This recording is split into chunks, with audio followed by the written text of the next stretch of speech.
Now, the poor are already poor, but when you raise inflation, the price of fuel, the middle class got poor. And now when I shop, I look around and I go, the retailers, everything's on sale. I can't help myself. But I feel for the retailers right now because the customers are going broke. So is the intent evil? I suspected it was going to get bad. You know, most of my books, I cannot say what I want to say. I said this we're going to crash big time. In 2008, damn right it crashed, and we're still crashing today. Dalio says we're now in a depression. So that's why I speak what I said. And so at Freedom Fest, even I got censored there. So what's happening to America? So we're here with Mark Moss. I mean, he did a report on this guy named Klaus Schwab, which I've only heard rumors about. So that's why this program is a very important show to find out what's going on. And we're discussing a very important subject. I reference quite often what Henry Kissinger said, which was maybe a warning to the world, but I think it was more of a call to arms on their side. So he said, if you control the food, you control the people.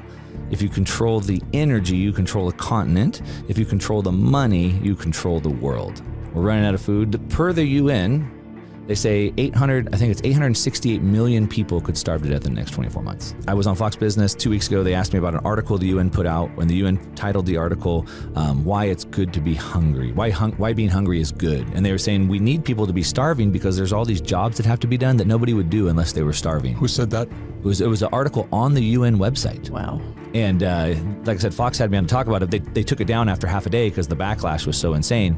But per the UN, about 868 million people could starve to death in the next 24 months, almost a billion. Whenever Marxism has been tried in Russia in the early 1900s, about 25 million people starved to death. In Mao's Great Leap Forward, about 50 million people starved to death. Those were horrific, 50 million people. And they killed them too. We're talking about almost a billion now. And so at a time when we have almost a billion people that could be starving to death, shouldn't we be trying to get as much food as possible out? We would try to do everything we can. But in Holland, they've gone and shut down the farms.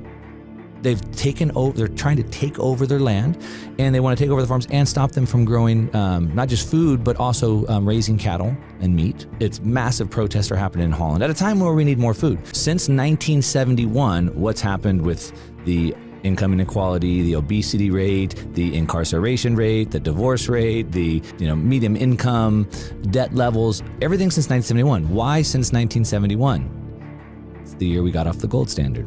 So you can see, it's 100 charts that show what the WTF happened in 1971, and you can see it's just like crazy. And the reason why I start with that, which you said WTF, is because when was the World Economic Forum founded?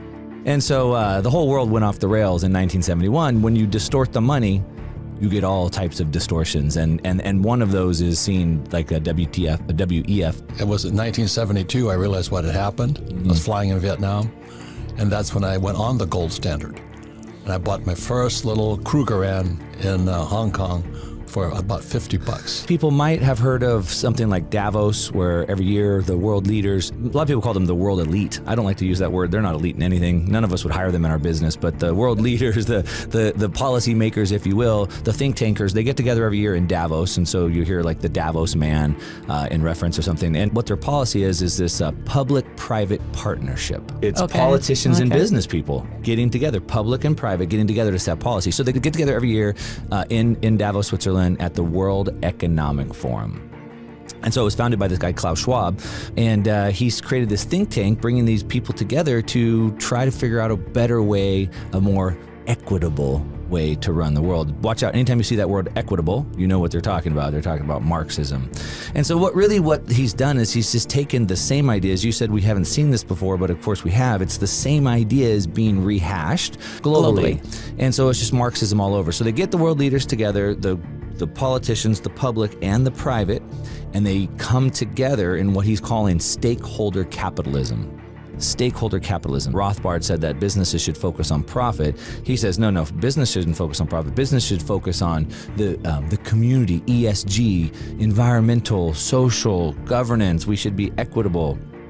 And so basically distorted all these things, but they want to do it through power, through control, forcing people to comply instead of educating people and showing people better ways. And so they've done it through the public-private partnership, so basically through the money.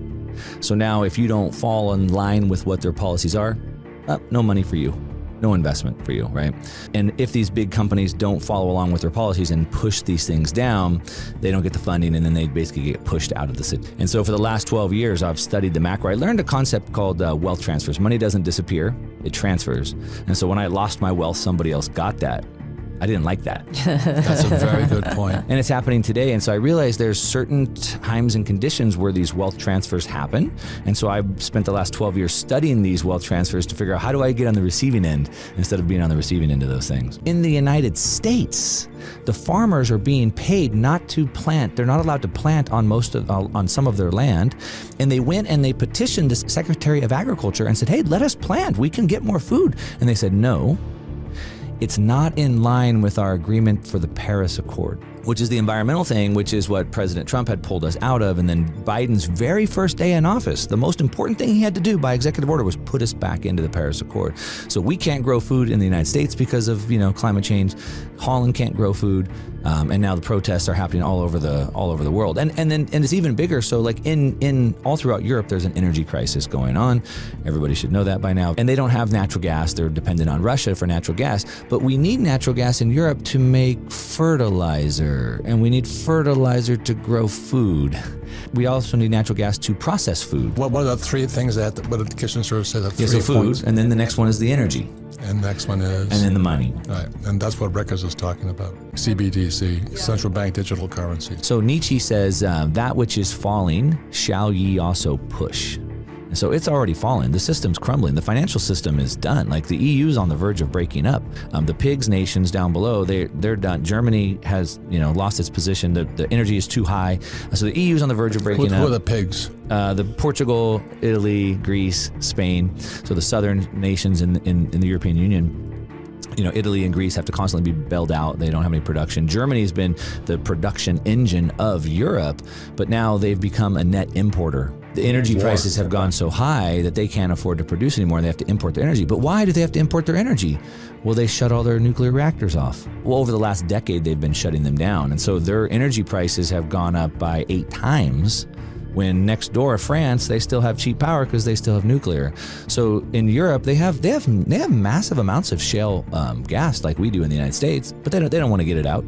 The real struggle, the real axis of struggle is between the individual and the collectivist. It keeps trying to pull them into these groups and take away their individual identity. Command and control, this is communism. Well, because what these Keynesians want to do is they want to boil us down to a digit on a spreadsheet. And so these people are like this, these people are like this, and they take away the things like motivation, and they don't take things into consideration like that make us an individual. I believe that individualism is great. I believe individualism is necessary because if we're different, we can all see the same thing, but draw different conclusions. We see different problems, and we come up with different solutions. And so we can have more progress in the world. If we're all the same, looking at the same thing, where will we have?